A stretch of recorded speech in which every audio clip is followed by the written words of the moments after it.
Hello everyone, welcome to all on Easy Learning classes and I am Nandini Singh and we will back with our NCERT class 11th biomolecules.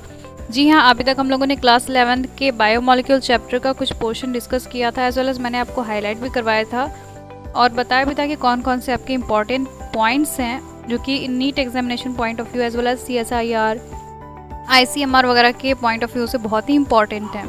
तो आज हम लोग continue करेंगे। देखो यहाँ से आपको मैंने बताया था कि आपके लिपिड्स में कुछ ऐसे लिपिड्स भी होते हैं जिनके में क्या अटैच होता है, जिनके स्ट्रक्चर में लिपिड्स के स्ट्रक्चर में फॉस्फेट ग्रुप्स प्रेजेंट होते हैं, ठीक है, जिनको हम लोग क्या कहते हैं, ऐसे लिपिड्स के स्ट्रक्चर को हम लोग एक पर्टिकुलर नाम से जानते हैं, इसको बोलते हैं फॉस्फोलिपिड। और ये फॉस्फोलिपिड कहाँ प्रेजेंट होता है? ये फॉस्फोलिपिड प्रेजेंट होता है आपके सेल के अंदर, सेल के स्ट्रक्चर में, ठीक है। और यही फॉस्फोलिपिड क्या करता है, कुछ पर्टिकुलर फॉस्फोलिपिड के एग्जांपल्स भी होते हैं लाइक लेसिथिन। लेसिथिन क्या है? एक तरह का फॉस्फोलिपिड है। तो ये आपका क्या हो गया? एग्जाम्पल हो गया। इसको आप अंडरलाइन कर सकते हैं क्योंकि इम्पॉर्टेंट है। अब अगर बात करें हम लोग अपने इसके आगे की लाइन की कि कौन सा इम्पॉर्टेंट है, तो यहाँ से आप देखेंगे कि लिविंग ऑर्गेनिज्म जो होते हैं इनके पास कार्बन कंपाउंड्स होते हैं जिसमें क्या प्रेजेंट होता है, एक हेट्रोसाइक्लिक रिंग प्रेजेंट होता है, ठीक है, और कुछ नाइट्रोजनस बेसेस भी प्रेजेंट होते हैं। किस टाइप के नाइट्रोजनस बेसेस होते हैं? Like adenine, guanine, cytosine, thymine, ठीक है। अब ये नाइट्रोजनस बेसेस क्या करते हैं, आपके हेट्रोसाइक्लिक रिंग से एज वेल एज कुछ शुगर से अटैच होते हैं। मीन्स आपका क्या होता है, लिविंग ऑर्गेनिज्म के पास कुछ कार्बन कंपाउंड प्रेजेंट होते हैं जिनमें हेट्रोसाइक्लिक रिंग पाया जाता है और कुछ नाइट्रोजनस बेसेस पाए जाते हैं। और ये नाइट्रोजनस बेसेस कौन कौन से होते हैं? Adenine, guanine, cytosine, uracil and thymine, जो कि किससे अटैच होते हैं? आपके शुगर से। अगर ये आपके शुगर से अटैच हैं तो क्या कहलाएंगे? न्यूक्लियोसाइड। अब देखो यहाँ पे दो टर्म आ गए, आपको ये जानना इंपॉर्टेंट है। ये बेसिकली क्वेश्चन पूछे भी जाते हैं और सबको पता भी होने चाहिए। एक होता है न्यूक्लियोसाइड, ओके, न्यूक्लियोसाइड, और दूसरा होता है न्यूक्लियोटाइड। न्यूक्लियोटाइड। अब देखो, अगर आपके न्यूक्लियोसाइड को कैसे पहचानोगे? अगर आपके nitrogenous bases plus sugar present है तो ये क्या कहलाएगा? न्यूक्लियोसाइड। और अगर यहीं पे nitrogenous bases plus sugar as well as plus आपके फॉस्फेट भी प्रेजेंट हैं तो ये क्या कहलाएंगे? ये कहलाएंगे आपके न्यूक्लियोटाइड। मीन्स फॉस्फेट का T है तो न्यूक्लियोटाइड, और अगर शुगर का S प्रेजेंट है तो न्यूक्लियोसाइड, ठीक है। ये रहा, इस तरह से आप समझ सकते हैं। Nucleoside means sugar, nucleotide means phosphate. ये रहे आपके ग्रुप्स, ठीक है। तो यहीं पे दिया हुआ है कि अगर आपके नाइट्रोजनस बेसेस के साथ शुगर प्रेजेंट है तो ये क्या कहलाएगा? न्यूक्लियोटाइड। और अगर सिर्फ नाइट्रोजनस बेसेस और शुगर प्रेजेंट है तो न्यूक्लियोसाइड। अब देखते हैं कौन कौन से न्यूक्लियोसाइड्स होते हैं और कौन कौन से न्यूक्लियोटाइड्स होते हैं। बात करें adenosine, guanosine, thymidine, uridine, cytidine, तो ये क्या हो गए आपके न्यूक्लियोसाइड्स। और adenylic acid, thymidylic acid, guanylic acid, ये सब क्या आपके हो गए? They are nucleotides. जो एसिड है वो क्या कहलाएंगे? लाइक लिक जिसके लास्ट में होता है वो होता है आपका न्यूक्लियोटाइड, और जिसके लास्ट में इन होता है वो होता है न्यूक्लियोसाइड।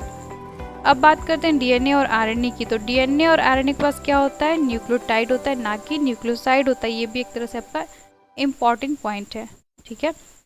यहाँ पे कुछ स्ट्रक्चर्स दिए हुए हैं लाइक कार्बोहाइड्रेट के, ये ग्लूकोज का है और ये आपका राइबोज का है।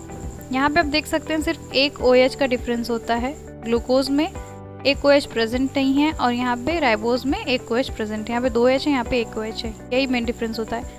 यहाँ पे कुछ अमाइनो एसिड्स भी दिए हुए हैं लाइक ग्लाइसिन जो कि सिंपलेस्ट अमाइनो एसिड होता है। इसके बाद एलेनिन, थोड़ा सा टिपिकल स्ट्रक्चर, फिर सेरिन, ठीक है। अब यहाँ पे देखते हैं फैटी एसिड दिया, इसमें पामिटिक एसिड में कितने कार्बन होते हैं? 16 कार्बन, ठीक है, इंक्लूडिंग कार्बोक्सिल ग्रुप। ये ग्लिसरॉल का स्ट्रक्चर है जो कि ये भी क्या एक तरह का लिपिड है। और यहाँ पे फॉस्फोलिपिड, फॉस्फेट ग्रुप अटैच हो गया। लेसिथिन का एग्जांपल दिया जो कि आपके सेल वॉल में प्रेजेंट होता है, ठीक है। ये कुछ एग्जांपल्स हैं। नाइट्रोजनस बेसेस कौन कौन से होते हैं? पिरिमिडीन और प्यूरिन। प्यूरिन में डबल बेंजीन रिंग स्ट्रक्चर होता है, पैरिमिडीन में सिंगल बेंजीन रिंग स्ट्रक्चर होता है, ठीक है। न्यूक्लियोसाइड को यहाँ पर आप देख सकते हैं, न्यूक्लियोसाइड एडेनोसिन, यूरिडिन है। वहीं न्यूक्लियोटाइड में क्या है? एडनाइलिक लग जा रहा है और यहाँ पे इन लग जा रहा है, ठीक है। अब बात करते हैं प्राइमरी एंड सेकेंडरी मेटाबोलाइट्स की। प्राइमरी मेटाबोलाइट्स क्या होते हैं? वो मेटाबोलाइट्स जो किसको आइडेंटिफाई करना ईजी होता है, like fungal cell, microbial cell and so on. ये आपके क्या हो गए? Primary metabolite. अब इनके अलावा जो बच जाता है जिनको आइडेंटिफाई करना थोड़ा मुश्किल होता है, like flavonoid, टर्पेनॉइड and so on, ये क्या हो गए आपके? ये हो गए आपके सेकेंडरी मेटाबोलाइट, जो कि इस फिगर में, इस चार्ट में दिया हुआ है, ठीक है। तो यहाँ पे आप देख सकते हैं ये हो गया आपका प्राइमरी सेकेंडरी मेटाबोलाइट, इतना ही पढ़ना है उसमें। बात करें बायो मैक्रोमोलिक्यूल की। बायो मैक्रोमोलिक्यूल में क्या होता है? यहाँ पे एक कॉमन फीचर होता है आपके सारे कंपाउंड्स में, जो कि एसिड सॉल्युबल पूल के कैटेगरी में बात किया जाता है। वो ये होता है कि इनके मॉलिक्यूलर वेट जो होते हैं वो लाइज करते हैं बिटवीन 18 to 800 डाल्टन। श्योर नहीं है, अप्रॉक्सीमेटली है, ठीक है। अब देखो, जो आपका एसिड इनसॉल्युबल फ्रैक्शन होता है वो बस 4 तरीके का होता है। कौन कौन सा? Protein, nucleic acid, polysaccharide and last one is lipid, ठीक है। और ये जो कंपाउंड्स होते हैं, अगर लिपिड को छोड़ दिया जाए तो बाकी जो भी कंपाउंड्स हैं उनके मॉलिक्यूलर वेट कितने होते हैं? Their molecular weight is either range of 10,000 और मे बी 10,000 डाल्टन से अबव होता है, ठीक है। तो ऐसे बायोमॉलिक्यूल्स क्या कहलाएंगे? केमिकल कंपाउंड जो कि आपके लिविंग ऑर्गेनिज्म में पाए जाते हैं। ये होते हैं 2 टाइप के। एक होता है जिनका मॉलिक्यूलर वेट आपका लेस देन 1000 डाल्टन होता है, इसको हम लोग माइक्रोमॉलिक्यूल बोलते हैं या फिर सिंपली बायोमॉलिक्यूल कहते हैं। अब इन्हीं 1000 लेस देन 1000 डाल्टन के केसेस में अगर आपके एसिड इनसॉल्युबल फ्रैक्शंस आ जाते हैं तो इनका नाम क्या पड़ जाता है? Bio macromolecule. एक तो आपका इनका प्रॉपर्टी क्या था कि कुछ जिनका मॉलिक्यूलर वेट क्या हो? लेस देन 1000 हो, ठीक है, लेस देन 1000 हो, ऐसे क्या कहलाते हैं? माइक्रोमॉलिक्यूल। माइक्रोमॉलिक्यूल थे ही। अब इन्हीं में एसिड इनसॉल्युबल फ्रैक्शन अगर प्रेजेंट होगा तो ये क्या कहलाएंगे? एसिड इनसॉल्युबल पूल अगर प्रेजेंट है तो ये बन जाएंगे आपके क्या? ये बन जाएंगे आपके मैक्रोमॉलिक्यूल या फिर कह सकते हैं बायो मैक्रोमॉलिक्यूल, ठीक है। तो यहाँ पे ये दिया हुआ है। अब बात करें अगर हम लोग मॉलिक्यूल्स की, तो जो मॉलिक्यूल्स आपके इनसॉल्युबल फ्रैक्शंस में होते हैं, लिपिड को छोड़ दिया जाए तो क्या होता है? क्यों आपके लिपिड्स मॉलिक्यूलर वेट जिनका 800 डाल्टन से कम होता है वो क्यों इनसॉल्युबल फ्रैक्शन में आते हैं? क्योंकि आपके लिपिड्स का जो वेट होता है वो स्मॉल होता है, एज वेल एज आपके जो लिपिड्स होते हैं उनमें कुछ मेम्ब्रेन भी प्रेजेंट होते हैं, लाइक सेल मेम्ब्रेन हो गया एंड सो ऑन, ठीक है। अब इसको हम लोग को एनालाइज करना रहेगा, सेपरेट आउट करना रहेगा, तो कैसे करेंगे? सबसे पहले क्या करेंगे? आपके टिश्यू को ग्राइंड करेंगे। जैसे ग्राइंड करेंगे क्या होगा? आपके cell membrane as well as cell structure पूरी तरह से डिस्टर्ब हो जाएंगे, मीन्स ब्रेक डाउन हो जाएंगे। और ये डिस्टर्ब होकर किस में कन्वर्ट होंगे? छोटे छोटे पीसेस में। और क्या बना लेंगे? वेसिकल्स बना लेंगे। और ये वेसिकल्स क्या होते हैं? वाटर सॉल्युबल नहीं होते हैं, ठीक है। तो इसे हम लोग क्या कह सकते हैं कि ये जो मेम्ब्रेन फ्रैगमेंट होगा in the form of vesicles, इसको हम लोग सेपरेट कर लेंगे with the acid insoluble pool से, और किस कैटेगरी में ले आएंगे? इन द मैक्रोमॉलिक्यूलर फ्रैक्शन, ठीक है।